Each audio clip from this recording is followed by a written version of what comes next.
right, I'm happy to introduce our topic today is Veterans Benefits, What You Need to Know. Our speaker is Captain Jim McHugh, a retired Navy veteran. He is a 1986 Penn State graduate and naval flight officer with over 2,800 flight hours and 400 carrier landings. He holds a master's degree in computer resources and national security. Over a 26-year Navy career, he served in key roles including Squadron Commander of VAW-116, Chief Staff Officer of the Pacific Fleet's AEW Wing, and Operations Officer on the Joint Staff at the Pentagon. He completed multiple global deployments abroad, aboard aircraft carriers such as the USS Enterprise, Abraham Lincoln, and Nimitz. After commanding Naval Base Ventura County, he retired in 2012. Thank you for being here, and I'll turn it over to you now. Great. Well, thank you. It's a pleasure to be here, provide some critical information.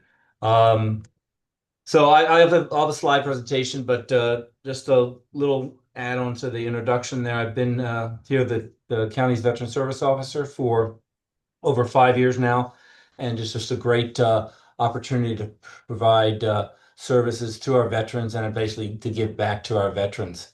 And I have a great staff here, and I'll talk a little bit about our office here. So let me share my screen here, figure out how to do that. There we go. Share. Oh, and let me do this. Are you seeing two slides or one slide there, Valerie? I see one slide. Looks good. Oh, okay, good. All right. So what does the County Veteran Service Office do? Well, we were established there, believe it or not, in 1937. A quick sea story on that is, as I said, I was the commanding officer, Naval Base Ventura County, and during that time, I was not aware that the Ventura County had a Veteran Service Office, which is kind of surprising. So one of my big jobs when I took over this position was make sure the word gets out about our office. And it's through presentations like this and then relying on those who I present to pass the word on. And it's worked. We have over 40,000 veterans and active duty personnel in the county, and we do see a good share of them, and we do help provide them with their benefits. So as it says there, what do? We there help veterans, soon to be veterans, and dependents and surviving spouses with acquiring their federal and their state benefits, as well as many of the CalVet benefits too we can help with. I have a staff of 9 claims officers, that's including me, and we're all accredited by the VA. And that's a key point to understand. Being accredited means that we can go into the VA records, we can see the claim, we can see how it's going and interact real closely with the VA. There are organizations out there, we call them claim sharks. Those are out there to take advantage of veterans more than to help them. They see veterans as a dollar sign more than advocates like we do. And I really highly encourage people to not go to a claim shark where it's going to cost you thousands of dollars and they promise things which they can't promise. And they are not accredited. We are all accredited, and it doesn't cost you a dime for our services. So please, take advantage of that and don't use any kind of those claim sharks. And they're out there, and unfortunately, many of them are run by veterans themselves. But there's an opportunity out there to come to us, or even other veteran service organizations such as DAV or VFW or something like that do provide a service that is free of charge. But we also then provide information referrals, and the big thing that we do is our claim preparation. So start out, where are we located? We are located, our main office is here in Oxnard at the Palms Marketplace. If you're familiar with that, if you're going south on 101 in Oxnard, you pass the CarMax on the right past CarMax heading south is the Palms Marketplace. That's where our main office is there, 2000 Outlet Center Drive, Suite 220.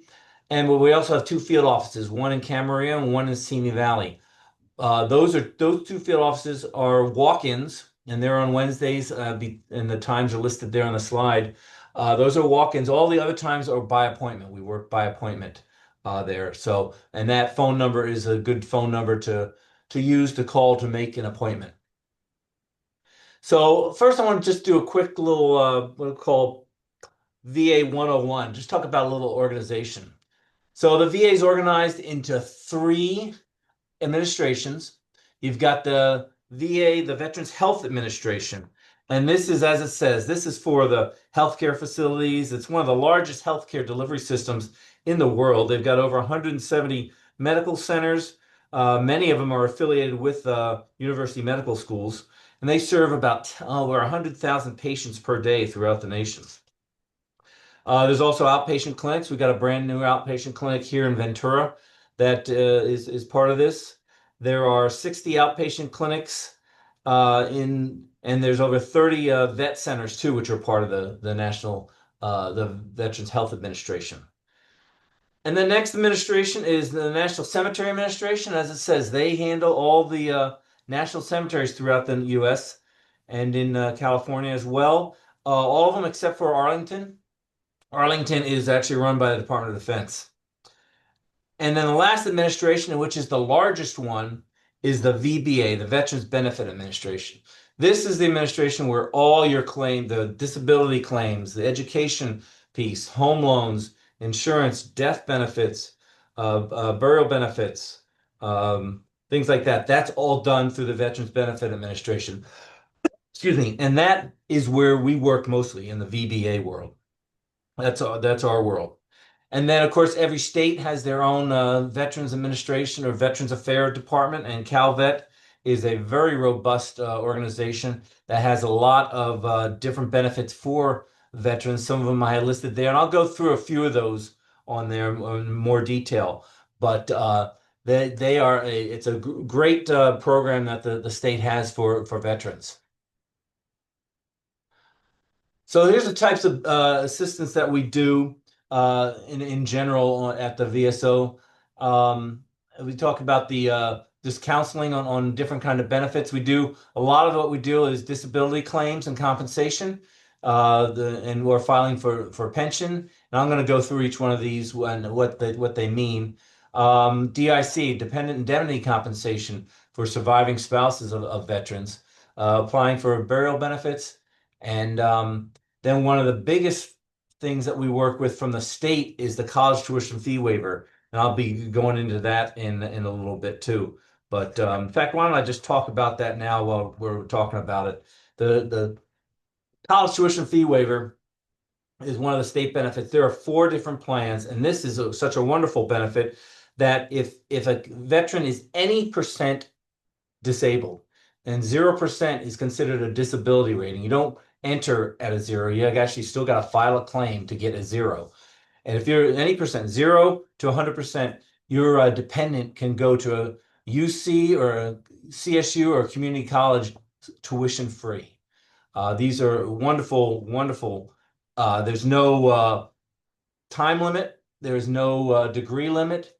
There's 4 different plans. Plan A and B are the ones we deal with most. Plan A deals for that 100% disabled veteran, and spouses are eligible for the Plan A. And this one, there's no income limit, and like I said, for any state, California state school.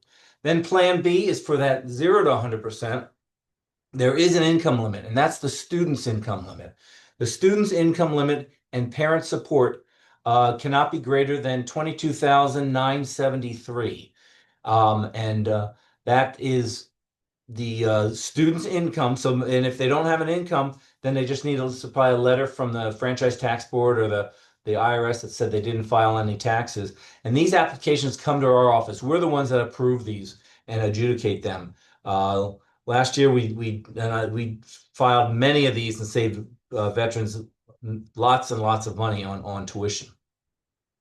So that's the college tuition fee waiver. There's a season for those. We start accepting those for next academic year after April 15th or after the tax deadline. Next one from the state is a veteran service designation. That is if you want to get veterans on your driver's license, you can come to our office and we fill out a form verifying that you're a veteran. And then you take that to the DMV and they will then use that, and then you get veterans on your driver's license. That helps for maybe getting some kind of discounts or things like that. That was good for that. Then you're also able to get a, disabled veterans license plate. That one is for veterans who are 100% disabled and have some mobility issues. They're able to get a relief on registration of one car, and they get a veterans or disabled license plate. That also is a form that gets filled out and gets taken to the DMV, and that's where you get that. And then lastly, the one of the other things is that the Cal Vet has vet homes throughout the state. There's 10 of those homes in the state throughout. We have one here right in Ventura, and they have different levels of care, from just residential care facility to assisted living, and veterans are eligible to apply for that. There is a cost, and usually it's around a percentage of your income. I know the one in Ventura here is about 55% of your income, but the Howell homes are all inclusive, meals, lodging, and all that. So that is the many of the state benefits that we work with. A lot of this can be found in the California Veteran Resource Book, which is available online through the CalVet website. So if you go to the CalVet website, the resource book is able to download there. They're in the process of upgrading that book and updating it. So a new one should be out here within the year, is what I'm hearing. So that is a another great resource of information that is out there for veterans. And it talks about federal as well as state benefits in that book. So a lot of things that we deal with, though, is dealing with service-connected disabilities and getting people what we call service-connected. And that is they file disability claims for conditions that they feel are as a result of their service. So you may wonder what is required for something to be service-connected. Well, first of all, you have to be a veteran, and then you have to have served in the military under conditions other than dishonorable. And then we've got to have the disability that you want to claim. And I'm using that word disability in a grand term. Is it a current condition? So that means, is it current? Have you seen a doctor roughly within the past year about it? And then the next thing they look for is what happened in service to cause it. Was it an accident, an illness? Was it the nature of your job? I was an aviator. So the nature of my job is noise, so hearing loss. You don't pinpoint one flight, it's the nature of the job. Sometimes you get some of the, like Seabees, working on heavy equipment, jumping up and down off of heavy equipment. That's messing up their joints. The nature of the job. Or was it an actual illness? It was an actual injury happened. But the thing is, that injury didn't have to happen while you were at the workplace, while you were in the squadron, in the battalion, on the ship. It could happen when they're out on liberty, like playing basketball with their friends and they break their ankle. They could claim that ankle because when you're in active duty, you're 24/7, 365. So you can claim that ankle. And the big thing is, just as long as there's no willful misconduct involved in the accident or the disability. And I'll give you a severe example of willful misconduct. That is someone who wraps themselves around a telephone pole drunk driving. The disabilities resulting from that accident, if they're active when they're active duty, may not, I won't say will not, but may not be accepted as a claim for by the VA because there was some willful misconduct involved in that accident. However, if they're out on a nice Sunday drive and they happen to get in a car accident and it was, oh my gosh, I ran through the stop sign, I turned left in front of someone or something, there's no real willful misconduct in that. So those are the type of things that can be claimed. And lastly, they put a nexus. They try to put those first two things together to bring the nexus of how are we going to service connect it. And that is done in four different ways. One is a direct service connection. That is as if directly the actual accident, the actual illness, the actual breaking of the ankle type thing. That's a direct service connection. You see the direct way that affects that happened in service. Or another way is called an aggravation. That means you entered your service with a condition, and as time went on while you're in, it got worse, it got aggravated, and then you can claim that as an aggravation. Another way is called a secondary service connection. That is, you have one condition, and for example, let's say you're service connected for hypertension, high blood pressure. High blood pressure can cause other things. If you develop one of those other things, you can claim that secondary to your high blood pressure. Or like to my broken ankle example. Let's say that you broke the ankle and it maybe healed kind of funky and you've been hobbling around, and because of that, now your hip's causing problems. You can claim the hip secondary to the ankle. That's called a secondary service connection. And the fourth one, and the easiest way something gets service connected, is called a presumptive service connection. That it means you're in a certain area at a certain time and you have one of these listed conditions. Now, I'm being kind of vague on that, but for example, for Vietnam era veterans, Vietnam era, there was the Agent Orange was the terrible herbicide that has caused many different things. Well, there's a lot of presumptive conditions as a result of that herbicide. And if you were in Vietnam and during from 62 to 75, and you have one of these conditions, for example, hypertension, Parkinson's, hypothyroidism, many different other kind of cancers, then it is presumed that it's service connected, and then it gets rated. Um, those are presumptive service connections, and in fact, the PACT Act, which is a new act that I'm going to talk about a little later, that expanded the countries for Agent Orange and it included Thailand and also the U.S. territory of Guam. So if you're in those areas too, and we develop one of these conditions, those are presumptive conditions. That's the easiest way something can get service connected, is through a presumption.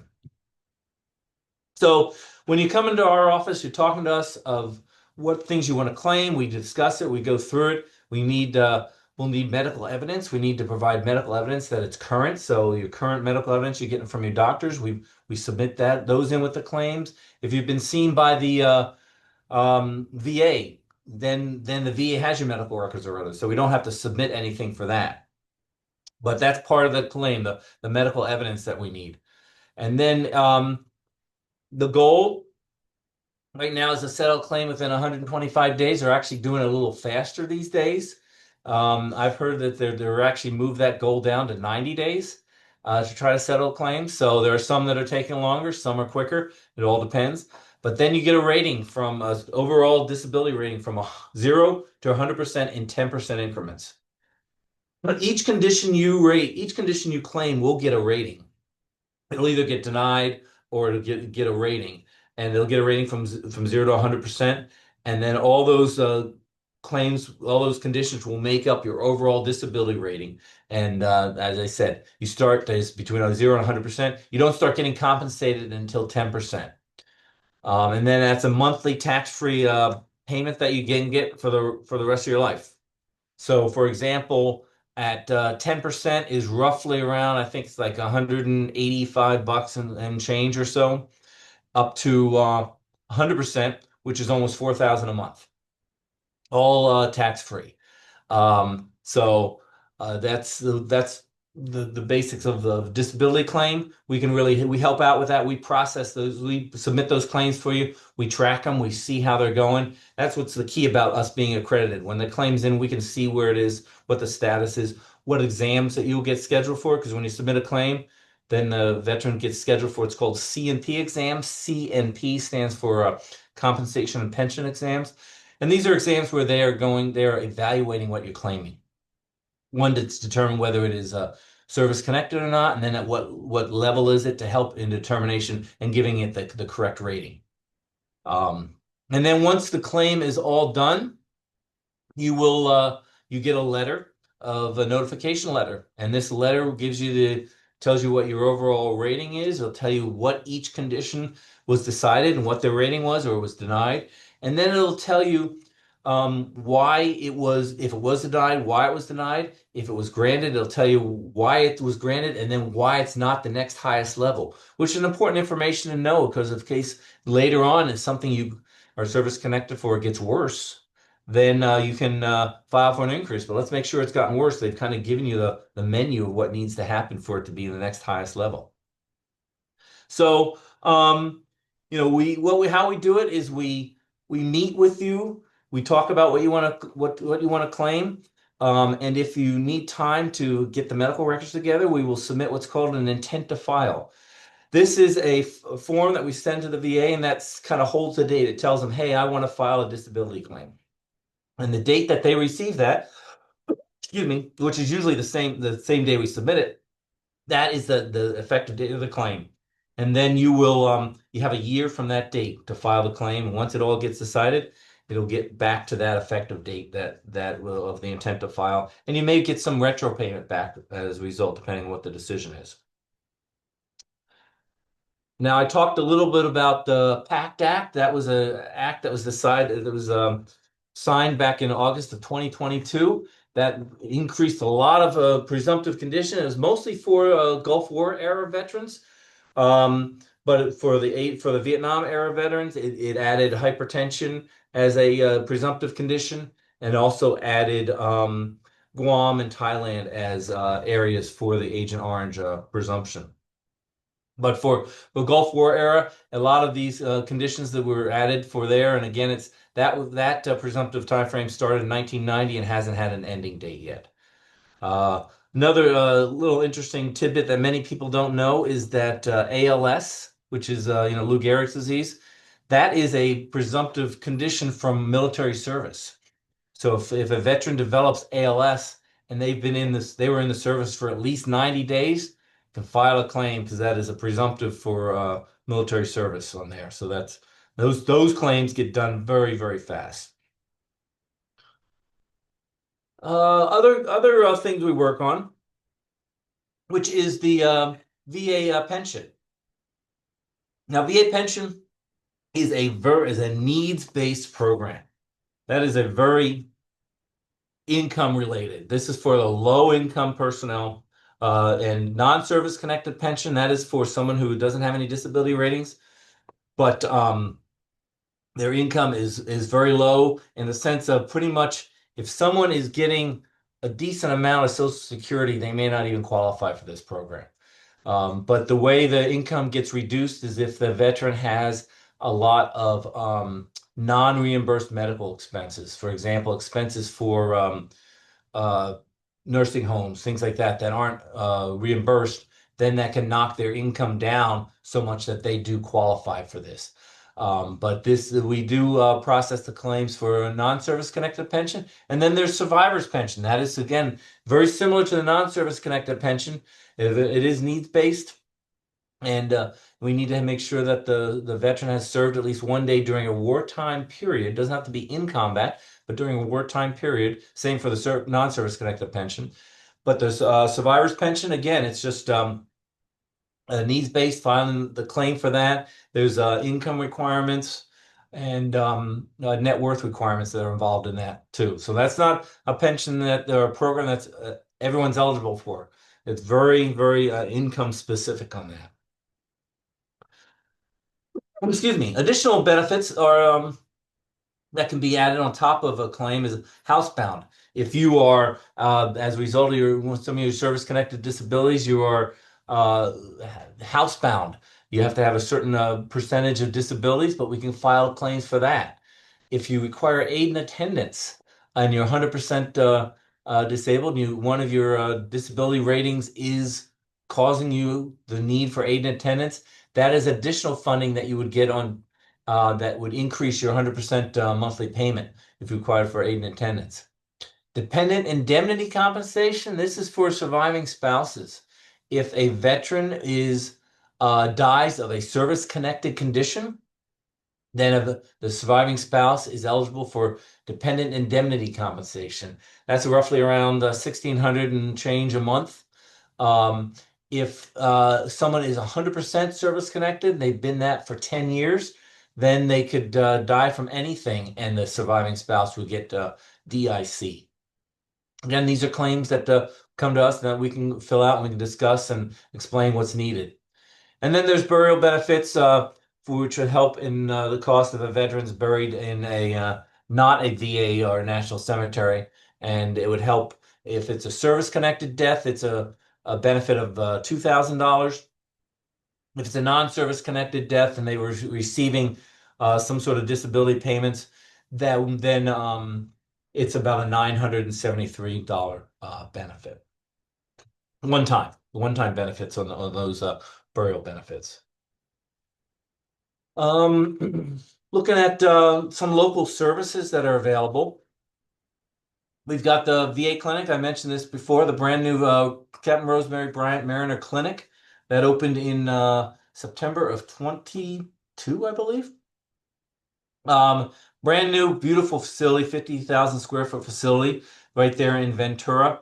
If It's where the old Ventura County Star used to be. It's on that same plot of land there.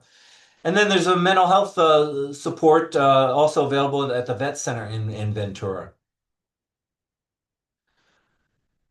So just to give you a quick summary here of what we've done over the past year. Over the past calendar year, we processed over 2,200 claims, and that generated over $10 million in retro payments. Retro payments are if you had an effective date, you had one date, and the claim didn't get adjudicated until 6, 7, 8 months later, you get those 8 months of retro payment. That's what a retro payment is, back to the effective date.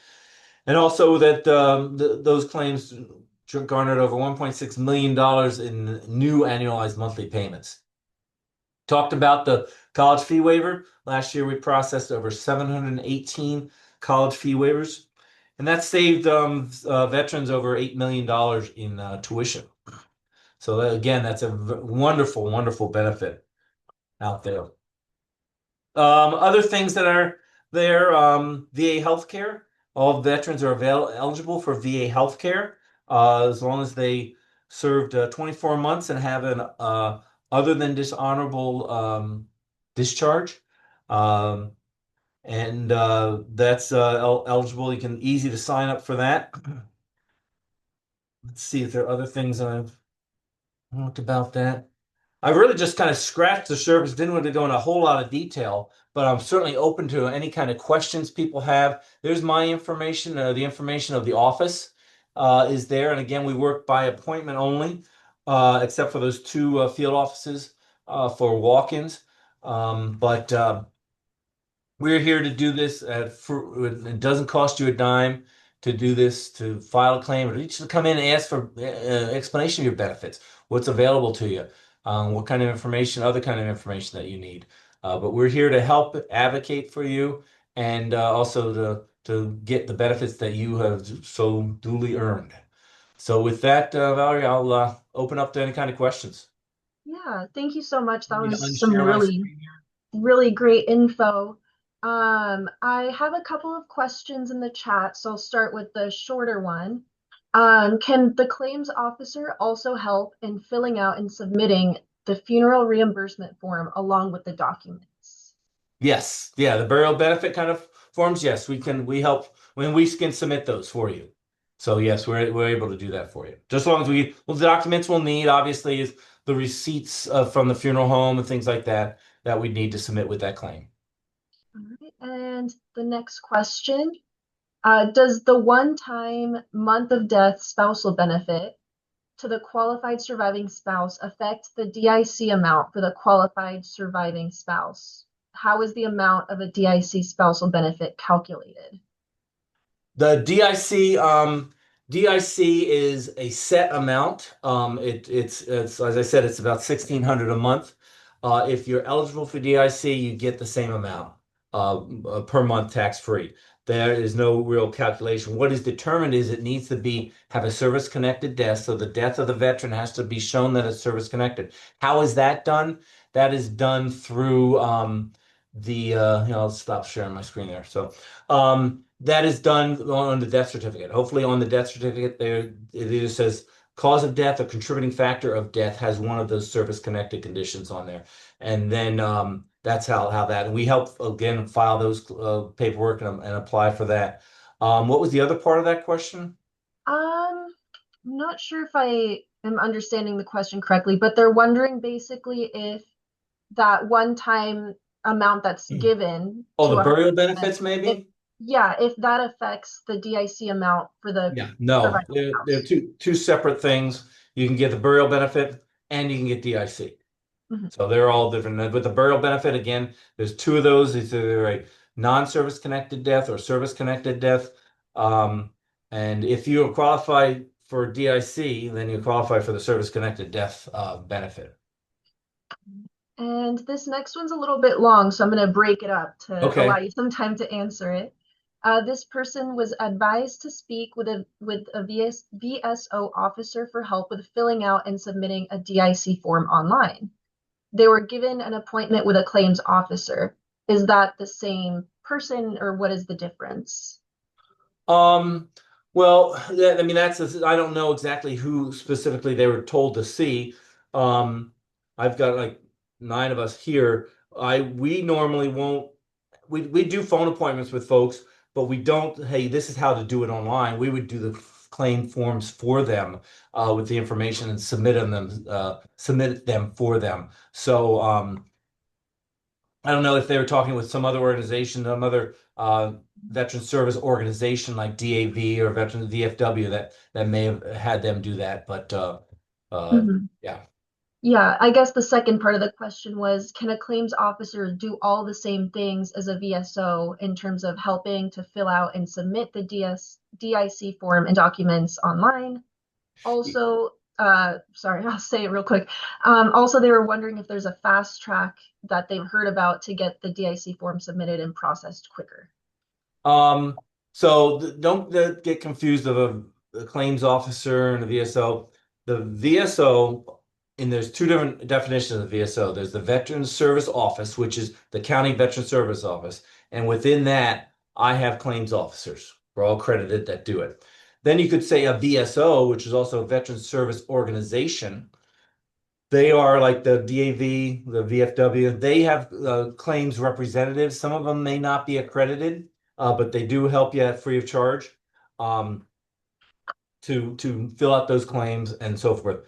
As far as a fast track, excuse me, of DIC, sometimes DIC happens automatically. If you report the death and the VA sees the death certificate and they see it is matches one of the causes of death are one of his or her service connected conditions, they sometimes automatically grant DIC without even having to fill out a form. Um, but if you're filling out a form, there's really no fast track. They all go through the same process to get adjudicated.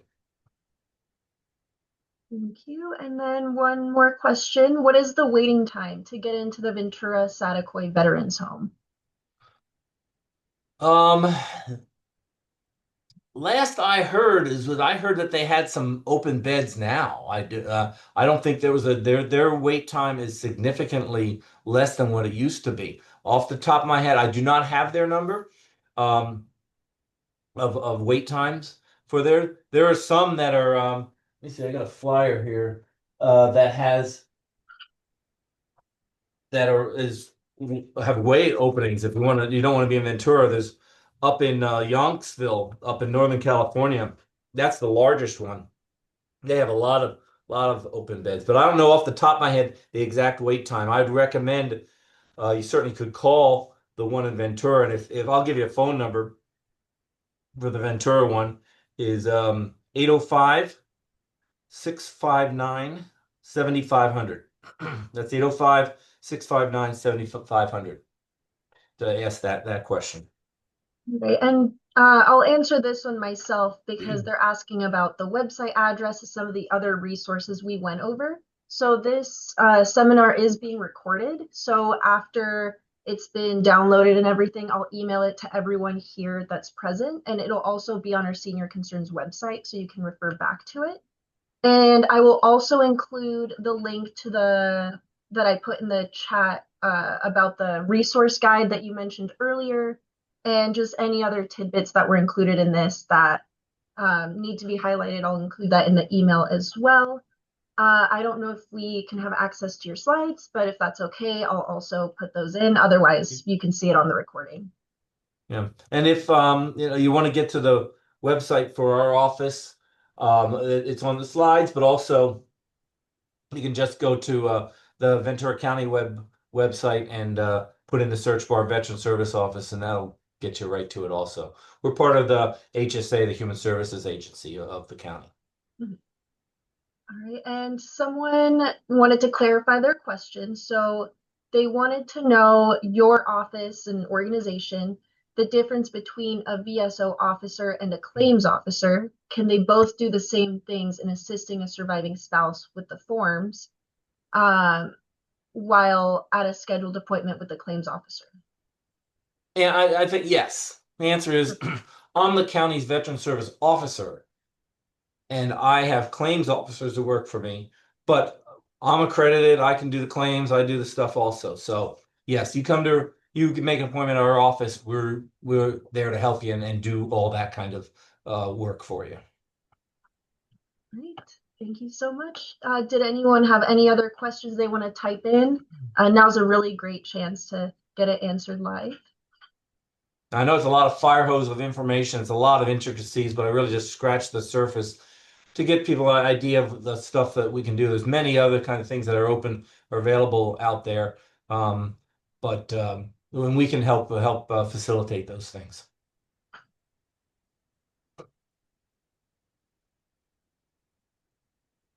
All right. And just because I know for a lot of people, this is a lot of new information, if you could do a brief overview of what it would look like for one of them to reach out to your office, what is the process and what Sure.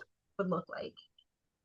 So if you call the office to want to make an appointment and you haven't been seen by us at all, well, they're going to want to develop a profile for the veteran. So they're going to need the veteran's name, social, birth date. If you happen to know their times of service, would be helpful. We would need the DD 214. That's their discharge paperwork. That's what tells them that they're a veteran or tells us they're a veteran. And then general idea of, I mean, what's the appointment for? What do you want to come in? If you want to file a disability claim, it'd be good to know specifically what things you, and you don't have to do ahead of time, but before the appointment, excuse me, what you want to claim, what it is, and then maybe if you have the medical records for that. But again, if you don't, we can submit that intent to file, hold that date, and then make another appointment later to finish up the process. But the initial call, we'll make the appointment, come in the appointment, we'll go through the different options of what you want to do, talk about the different things, and then if another appointment's needed, we'll do that one. And someone else had a question in the chat. Can burial benefits for prepaid cremation be reimbursed once they are used? If again, it's the service connected or non-service connected death. If it's a service connected death, you apply for that, and then it gets the 2,000. If it's a non-service connected death with the receipts and stuff, the maximum is like I said, 900 and some change on that. So if it's prepaid, you still paid it for the veteran's death. So that's would certainly be eligible to be not reimbursed in whole, just to that amount of the 900. All right, and one more question. They're wondering about the wait times for an appointment at your office. This person said it took about a month, a little over a month after service-related vet's death to get an appointment for surviving spouse for DIC and burial reimbursement. Yeah, there is a little wait time. Just we're short on people. We now have almost a full staff, but again, the accreditation process takes a while. But right now we're at about slightly over a month. But sometimes things open up where someone canceled and we have a new appointment. If you want to be seen sooner, you can go to those field offices. Those are walk-in. And the thing about burial benefits or the DIC, there's the time limit. They've got plenty of time to do that. That doesn't have to be done right away. I mean, let's get to the rest of your life in order, and then we can do that after the fact if that's what's needed. But the answer to the question, we're about last I saw was about a little under 6 weeks wait time for the appointment, but sometimes things open up sooner. And this person was wondering, their dad was a disabled World War II vet. He's long passed away, but someone told them to ask about any benefits they may be eligible. They're just curious. Them as being the dependent. Yes. Well, the only thing they might be, if they had a disability rating, they'd certainly be eligible for the college tuition fee waiver if they still want to utilize that, and they're within the income, or if the veteran was 100%. But other than that, there aren't any other for dependents like that. Thank you. All right, so we'll leave space a couple more minutes for questions. If not, we'll wrap it up. And like I said, if something pops in your mind later, I will include this information to give the office a call, and you can refer back to this recording as well. Great.